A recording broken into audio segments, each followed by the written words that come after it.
Today we're answering a question from our viewer at Zoe Aisha Roberts. She wants to know, how do you download Zoom on the phone?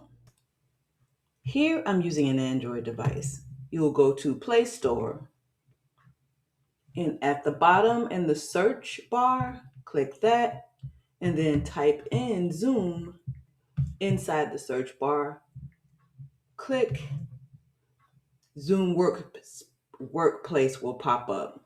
You click the blue button to install. It will start to install.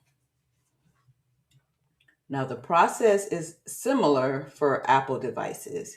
If you'd like to see a video of that, comment below. Once the open button pops up, click open and the Zoom Workplace main page pops up. Here is where you will log in. If you've already got an account, you'll create your new account.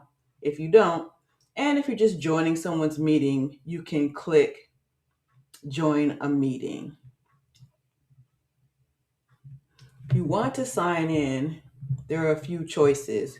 You can enter your email or phone number, or you can sign in with the other methods available: Google, Apple, Facebook, and Microsoft.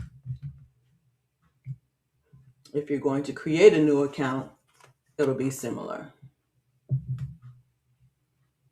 If you've got questions, drop them in the comments below so I can feature yours in the next video.